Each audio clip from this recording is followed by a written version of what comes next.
morning, everyone. Welcome back. Welcome back. But today's our topic is waste and pollution management. Our learning outcomes today are define pollution, investigate waste and pollution beliefs, discuss the types of pollution, their sources and basic facts about each, cite proper waste management strategies, describe social impact of pollution on human population. Think about your environment. What are some things that affect your health and way of life?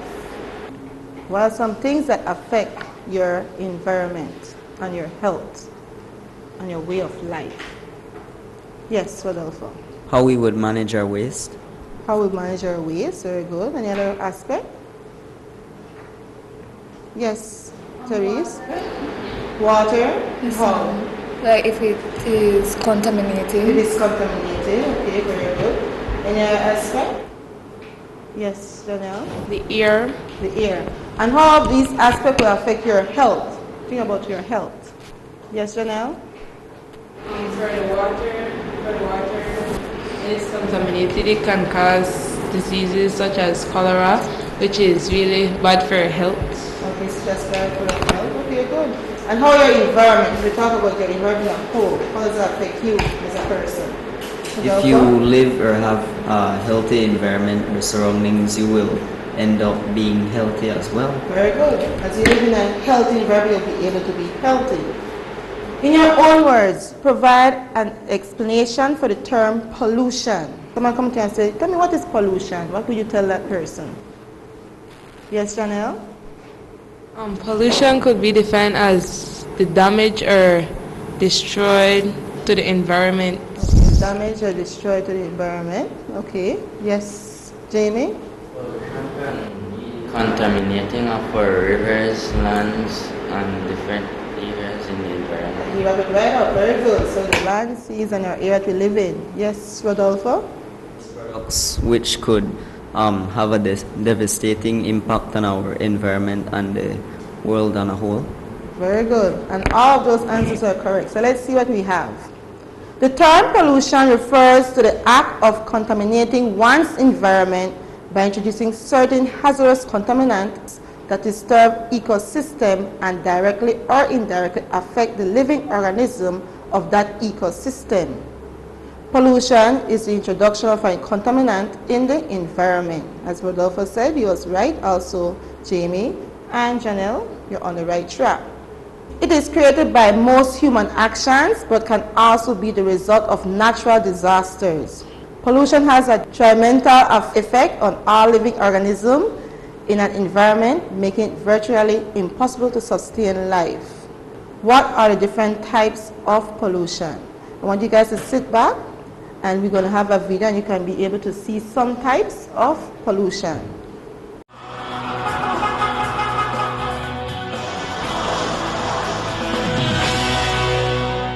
While our resources across the planet might be dwindling, there is something that we have plenty of: garbage. And the amount of trash we produce just keeps on growing and growing. On average, each of us in the U.S. generates about 4 pounds a day. That's more than 240 million tons of garbage a year, most of which ends up in landfills. And here's the energy connection. All that decomposing waste produces gases. Across America, that gas is being used to generate electricity. The EPA says enough electricity is generated from burning landfill gas to power more than 1 million homes.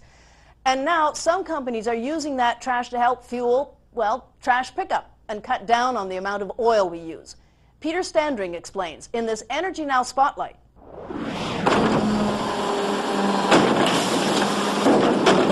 You might say Gino Crusto has a dirty job. After all, he spends all week driving around the San Francisco Bay Area collecting trash. It definitely will bring the man or the woman out of you. I mean, I've seen big men cry. Despite the hard work, Crusto is no crybaby. In fact, he loves his job, especially his new truck. When I come home after working in a diesel truck, I smell like diesel. Unlike most heavy-duty refuse vehicles, this rig doesn't run on diesel. It's actually powered by gas made from trash.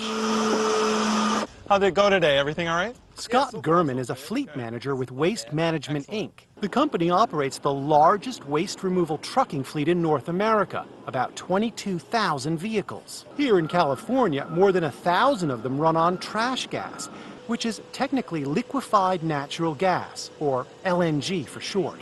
This year we did not buy one single diesel vehicle. They're all natural gas.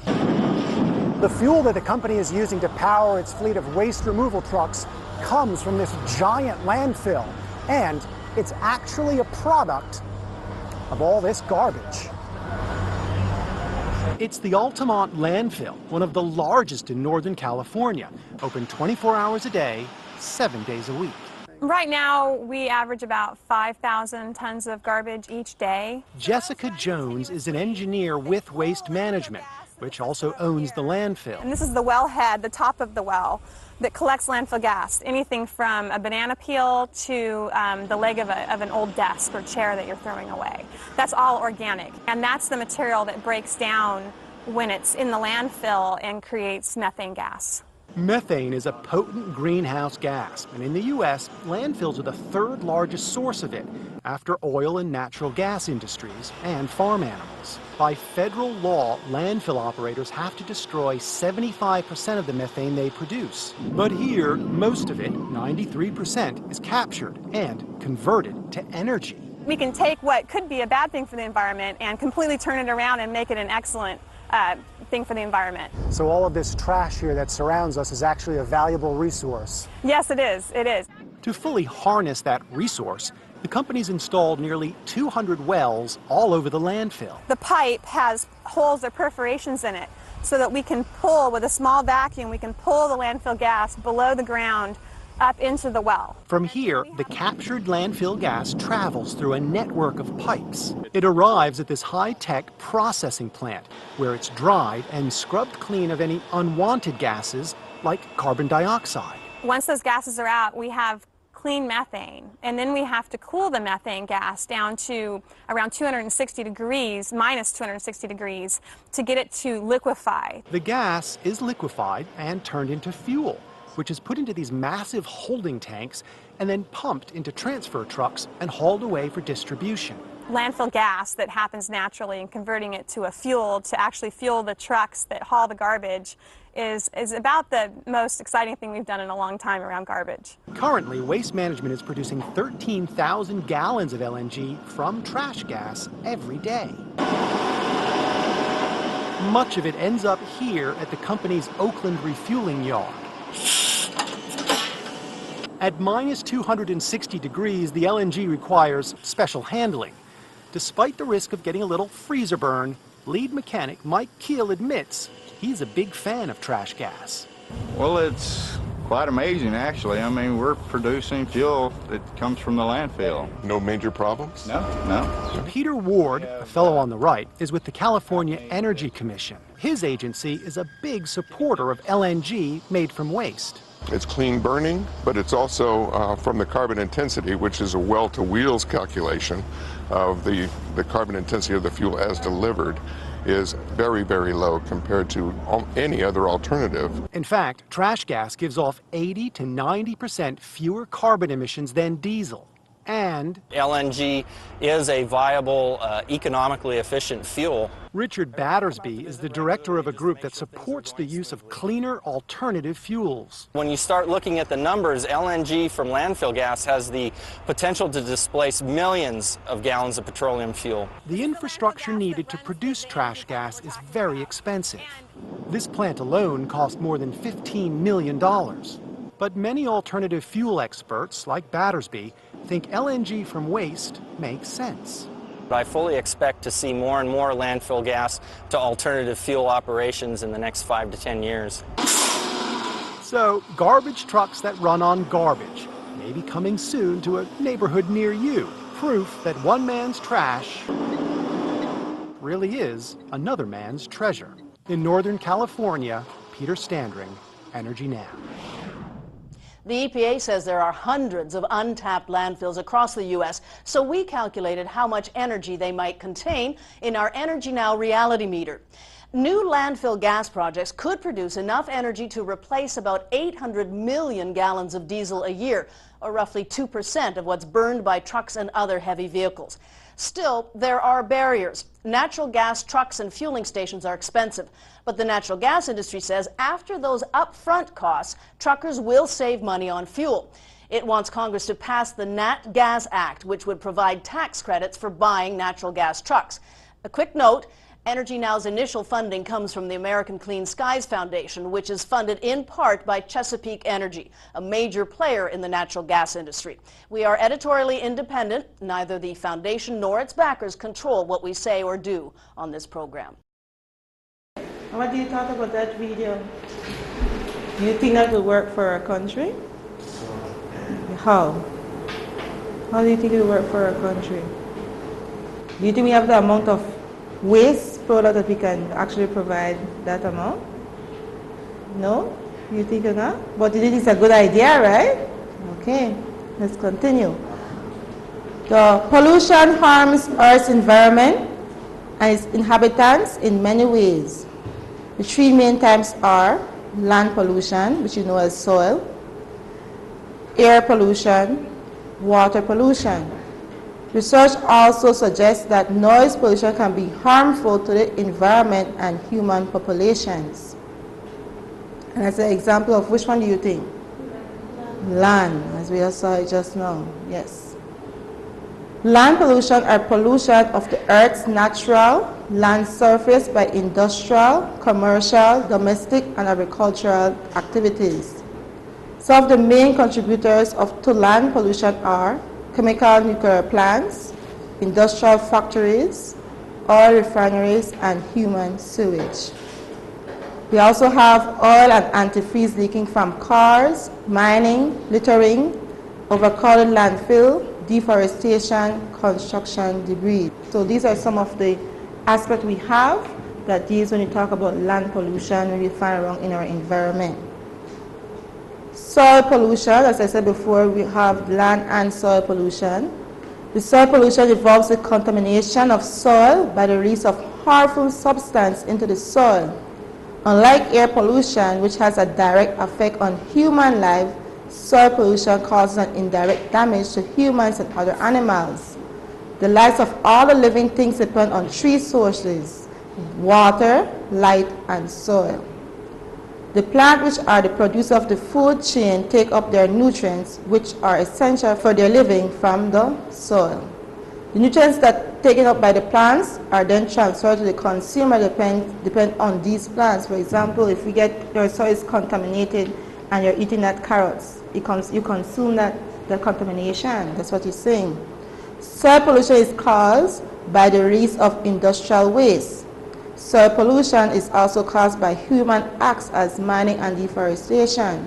As we said before, we were talking about when we did pine forests, that when you don't replant back and so forth, that's where we are able to not have the soil to keep the trees together and so forth and the roots. So the soil pollution is one of the aspects done by human. What's that one? Air pollution. And do we have any vehicles like those on the road here in Belize? Yes, we do. And we have the buses and so forth. So that's one of the air pollution. Air pollution is the accumulation of hazardous substance in the atmosphere that endanger human life and other living matter. It is perhaps the most common and the most dangerous type of pollution. It involves the most dangerous chemicals in the environment. Our sources include emissions, tobacco smoke, combustion of coal, acid rain, and also power plants, large ships, paint fumes, aerosol spray, wildfires, nuclear weapons, burning of fossil fluids. And that's something that we see. As another picture of one of them, you can see that factories, like for example, a sugar factory in Orange Walk, they're trying to find ways how they can do with the fossil fluid that is burning. When you burn garbage in your yard, that's another problem. You're having your polluting the air pollution. So you're trying to find other means and ways how you can dispose of your garbage. And that's one of the ways we're showing the video just now. It shows you that you can use it back for fluid for your vehicle. Water pollution. Water pollution is introduction of chemical, biological, and physical matter into large bodies of water that degrade the quality of life that lives in it and consumes it. And consuming us, of course. Sources of water pollution include factories, refineries, waste treatment facilities, and mining. Also, we have pesticides, herbicides, and fertilizers, human sewage, oil spills, septic tanks, household chemicals, animal waste, soap and washing your car, oil and antifreeze leaking from your car. So all of these are aspects of what we have for that type of pollution. That's an example of which one you believe? Water, water. Yes, all the bottles and so forth. Don't you see the mangroves and so forth? Yes, seaweed, sorry. It's there and with the bottles and etc. And there's another one, or a coral. You see how they look all bleaching due to the chemicals emission. How can we prevent pollution of land, air, and sea? Look at that. There's another one. What do you think this one is? That would be air and land. Land, sea, air. For land, we use any item that you can purchase biodegradable products, store all liquid chemicals and waste in spill-proof containers, eat organic foods that are grown without pesticides, use a drip to collect oil, engine oil, purchase products that have little packaging, avoid dumping motor oil on the ground because all of those go right back into the land and we plant it there and we consume it right back again. So we won't want that. For the sea, wash your car far away from water drains and sources. Don't throw trash, chemicals, or solvents in sewer drains. Inspect your septic tank system every 3 to 5 years, and that's very important because you don't want to be walking around and see that all that seeping in your land. And maybe you have your water pump, and you're enjoying that well water, and right there the sewage water is going to that, and you say, "Oh, nice water, right?" So that's one of the problems we're having there. So you need to check it so it doesn't leak. Avoid using pesticides and fertilizer that can run off into water system. Sweep driveway instead of hosing it down. So because you hose it down, all that there goes right back into your water, and you come and consume that same water. Use non-toxic cleaning materials. Don't wash paintbrush in zinc. In the air, carpool or join ride, share with friends and co-workers or your best friend or your mother's friend or so forth. Don't smoke. Keep car maintenance up to date. Don't buy products that come in aerosol spray cans. When you drive, accelerate slow and use cruise control. Inspect heater regularly. Use push or electric lawnmower rather than gas-powered ones. So these are some of the things we can take for the land, sea, and air. Some things you can take in mind that could help us to reduce pollution. How does it affect our health? As you look at the diagram, we have air and water. You see there that the air pollution, we have the head, it affects the head, fatigue, it affects the respiratory illness. I won't go through all of them, only some. We can get cancer risk, nausea, skin irritation. From the soil contamination we have, and we also have water pollution, we can get the bacteria, the parasites, and the chemicals. So these are some of the aspects that you can look at that affects our health. Remember before I asked, how does pollution affect our health? These are some of them that we can see that affects our body as human beings. Polluted air can damage our bodies in many ways. Air pollution causes a range of respiratory symptoms, coughing, throat irritation, chest tightness, wheezing, and shortness of breath. So that doesn't mean you have asthma, but it can trigger all of those and as a symptom of those. If you have somebody smoking beside you, a secondhand smoking, that also can affect you. Recent study has shown that air pollution can harm lung development in children and can help cause early childhood asthma. Higher air pollution levels have also been associated with a high incidence of heart problems, including heart attacks, and toxic air pollutants can increase the risk of developing cancer. There are times you want to know, oh, this person has a throat cancer. Oh, I don't smoke. There are other aspects. We found that lately people who used to use fire heart are finding all those people are having cancer in the throat or in the lung.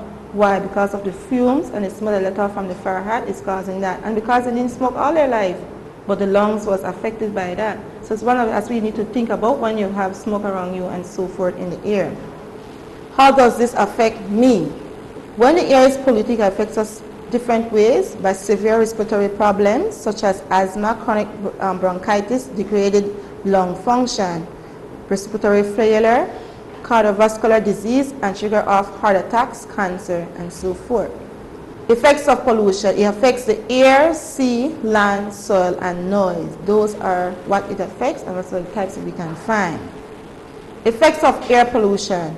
Reduced lung functioning, irritation of eyes, nose, mouth, and throat, asthma attacks, respiratory systems such as coughing and wheezing, increased respiratory disease such as bronchitis.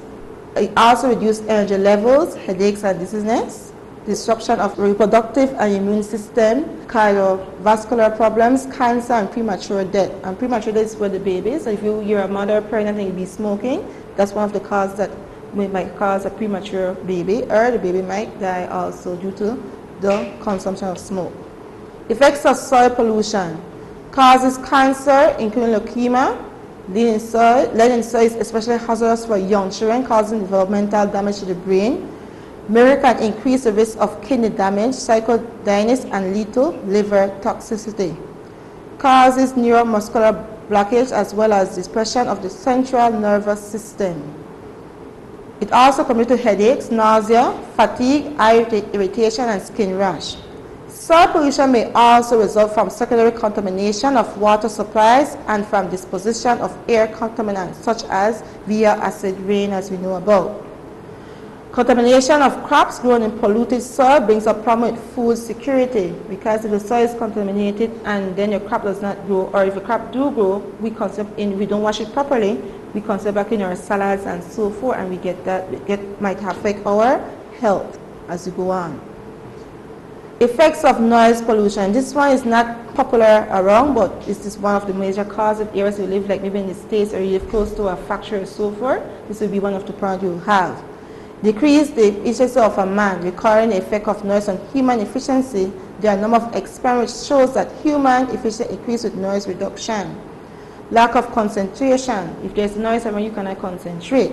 Fatigue. Because of noise pollution, people cannot concentrate on their work. Thus, they have to give more time for completing the work, and after a while, they get tired. So because if you're not getting enough rest because of the noise, you'll be fatigued, you'll be run down, you'll be sleepy, and you will not be able to get your work done.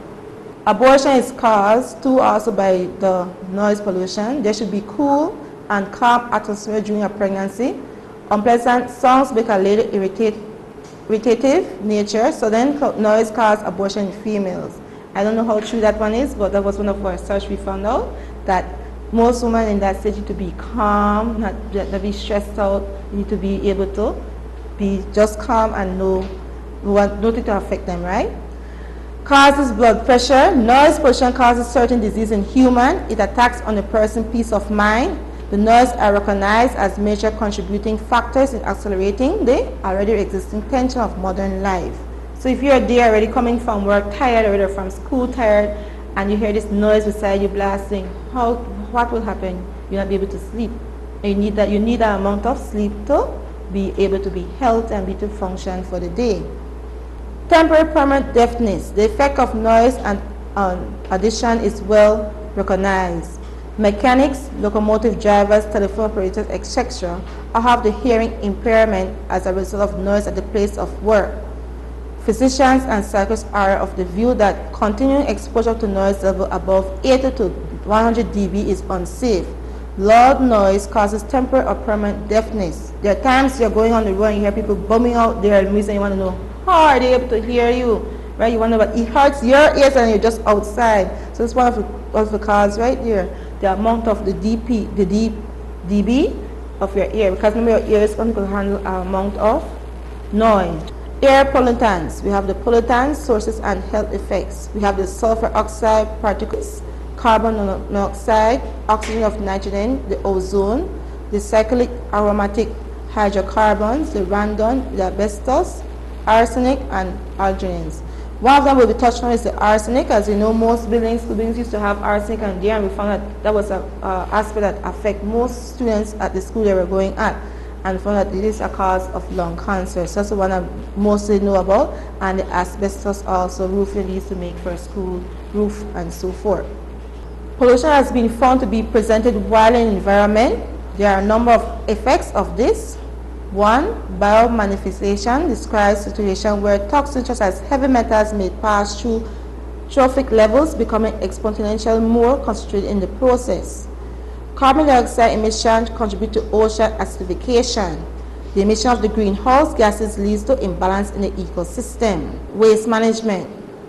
When we talk about waste management, it involves looking at strategies or mitigation measures that we can use to reduce the output of waste in the community. Because there are times, we noticed last week we were talking about how much water you use to brush our teeth or bathe and so forth.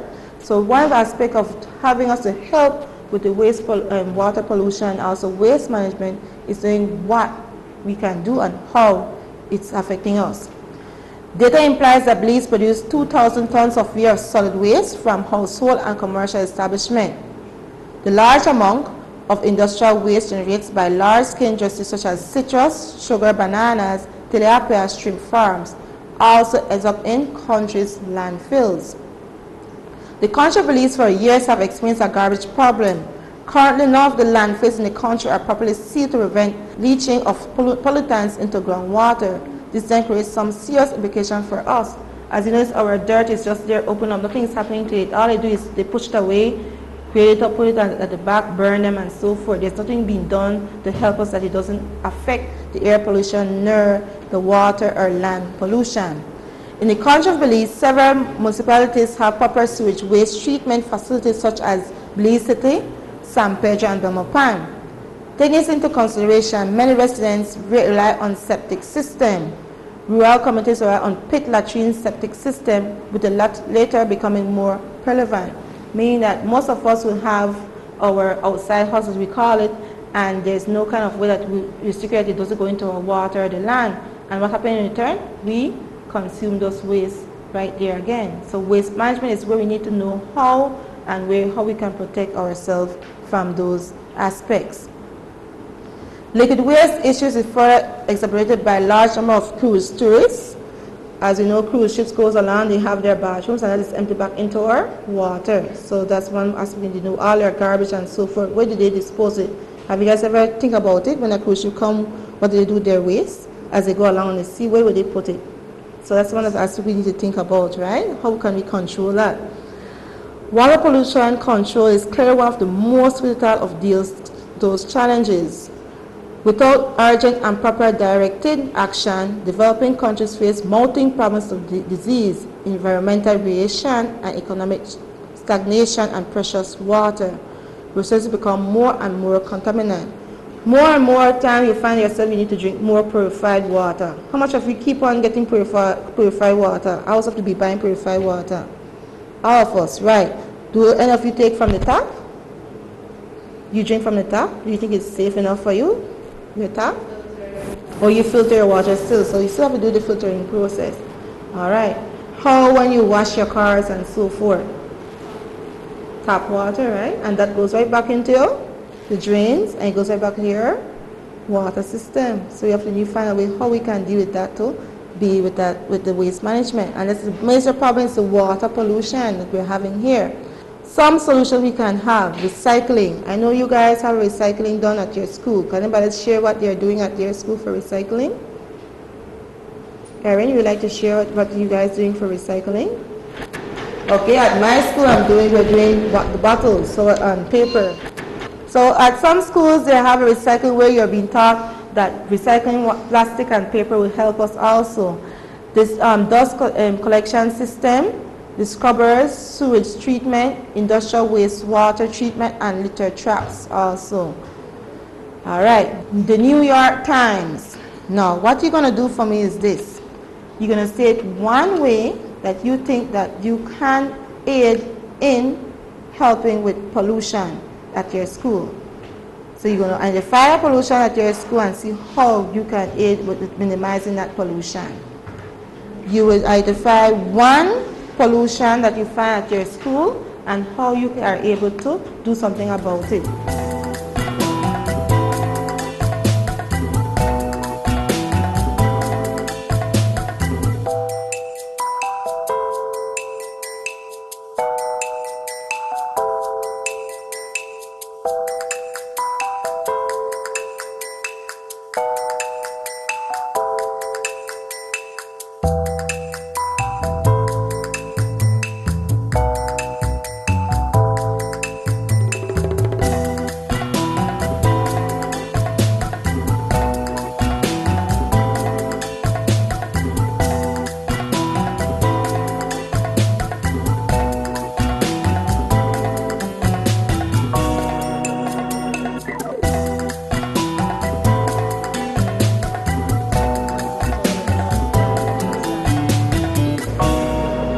whenever when somebody ever talk, we will stop and say fabuloso, okay? Fabuloso. When somebody finish talk, so we go fabuloso.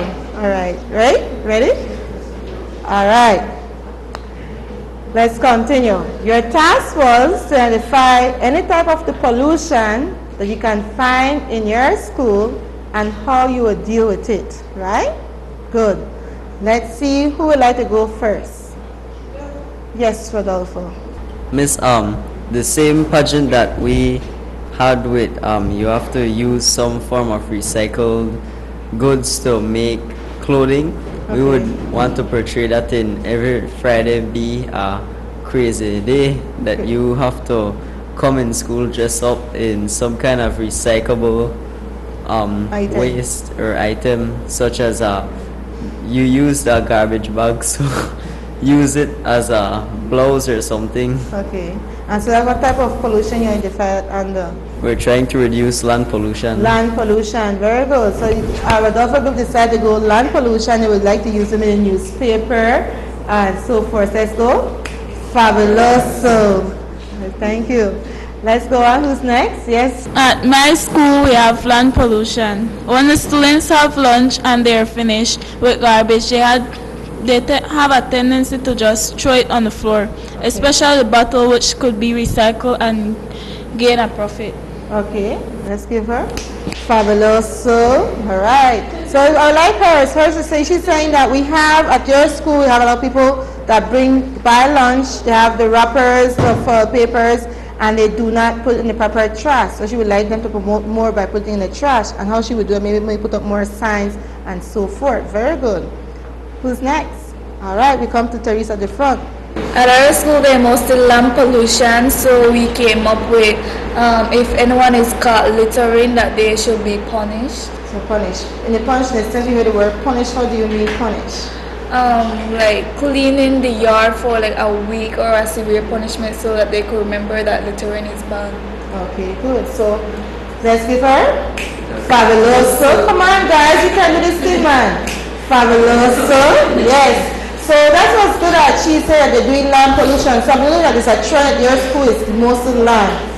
And we're finding out ways that we want to deal with this trash. And it's everybody's business about trash we're having all around in our country of Belize and in the city.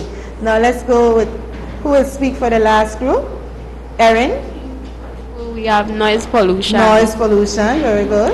And to prevent it, the teacher should make sure students manage their time wisely and don't have time to be idling and making noise.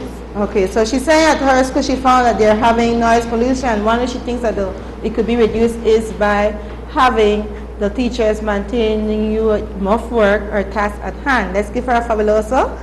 Fabuloso, very good. All right, I like how you guys were able to come up with one of those there for us with pollution. Out of recycled goods such as bottles and stuff that Bowen and Bowen wouldn't, those certain type of bottles that they wouldn't collect to recycle, we could collect them and maybe do an art out of it and sell it to make profits for the school. You can, and you can cut them in strips and put it up as abstract arts. Yes, you can. And that's something you can pick up and do for arts and then exhibit it for the high school. It's the arts we have in the government thing. And you could say, well, it's what I did at my school as recycling, and you can host and get help. Very good. Any other suggestions that we have? So we found that at your school we have land and noise pollution, and there are ways that you have good ideas so we can do that. So I want to see you guys keep on it. I'm proud of you guys that you were able to start off your recycling one where I saw you guys using garbage bags and newspaper and so forth for recycling. Keep up a good job and thank you once again.